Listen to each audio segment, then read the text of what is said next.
मोहन दास करमचंद गांधी, मगर ये दुनिया उन्हें महात्मा गांधी के नाम से ही याद करती है। वैसे तो कई रहनुमा गुजरे, मगर गांधी जी ने अपने कमजोर जिस्म और मजबूत हौसलों और मुनफरिद अंदाज के साथ भारतीयों को जगाया और उनकी आज़ादी की खातिर अंग्रेजों से जंग लड़ी। अपने अदम तशद्दुद के नजरिए से अंग्रेजों को घुटने टेकने पर मजबूर कर दिया। 4 साल लंदन में अपनी तालीम मुकम्मल करने के बाद वो बिहार लौट आए और राजकोट में वकालत की प्रैक्टिस शुरू की। पोरबंदर से ताजिरों का एक गिरोह आया जिसने उन्हें साउथ अफ्रीका एक अहम मुकदमे के लिए ले गए। अप्रैल सन 1893 में वो साउथ अफ्रीका चले गए और वहाँ 20 साल रहे। वहाँ उनके ग्राहक मुसलमान थे। इसी मौके पर पहली मर्तबा मुसलमानों के अकीदे में दिलचस्पी लेने का मौका मिला और उन्होंने पहली बार कुरान पाक का तर्जुमा पढ़ा। उसी अरसे में हिंदुओं से हक़े खुद इख्तियार वापस लेने के बारे में एक अखबार की रिपोर्ट पढ़ी। अपने कुछ साथियों के इसरार पर उन्होंने वही कयाम करने का फैसला किया ताकि इस बारे में मुकदमा लड़ सके। जनूबी अफ्रीका में अपने हिंदू भाइयों को अपना हक दिलाने के बाद अब वो सन 1896 में 6 माह की रुखसत पर भारत चले आए। उन्होंने बम्बई में वकालत शुरू की। ये वकालत कुछ माह तक ही जारी रही। फिर जनूबी अफ्रीका के हिंदुओं ने उन्हें दोबारा वापस आने पर इसरार किया।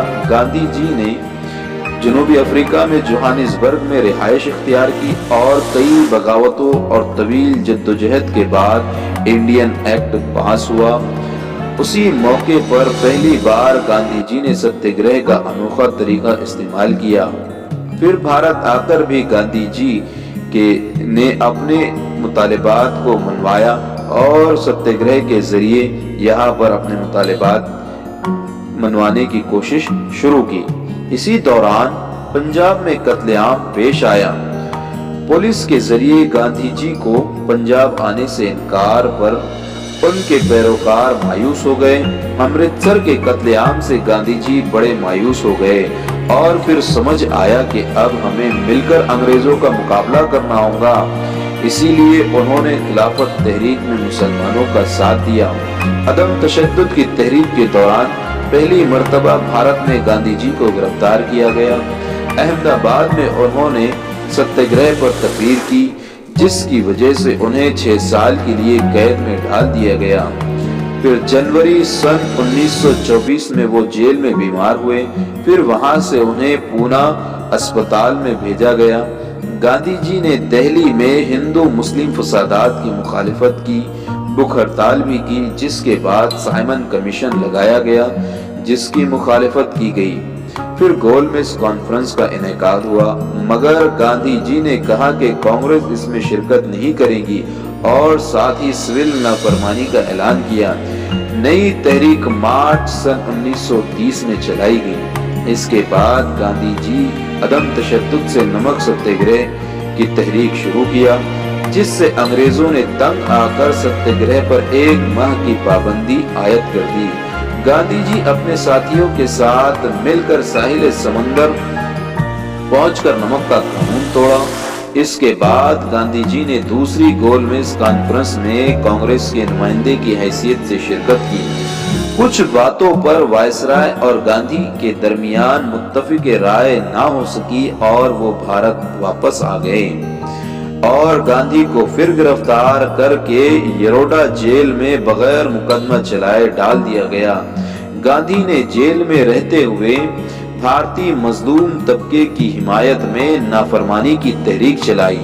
हिंदू मुस्लिम तफावत बढ़ता गया। गांधी जी ने मोहम्मद अली जिन्ना से इस मामले पर बात की मगर नाकाम रहे। सन 1939 में भारतीय सियासत में फिर एक बार उथल पुथल हुई। राजकोट में फिर गांधी जी ने मरण व्रत रखा ताकि भारत में एक मजबूत हुकूमत का कयाम अमल में आ सके। मरण व्रत के दौरान के दूसरे हफ्ते में हालात बिगड़ गई। मरण व्रत 3 मार्च को खत्म हुआ। इसके बाद मोहम्मद अली जिन्ना से अलग मुल्क की मांग पर तफसीली बात की मगर ये दोबारा नाकाम रही। اٹلی کی پارلیمنٹ میں اعلان ہوا کہ وہ بھارت کو اپنا قانون مرتب کرنے میں مدد دے گا اور جلد ہی آزادی بھی دے گا۔ برطانوی وفد بھارت آیا، جس کی مخالفت میں بھارت ملک بھر میں فسادات شروع ہو گئے۔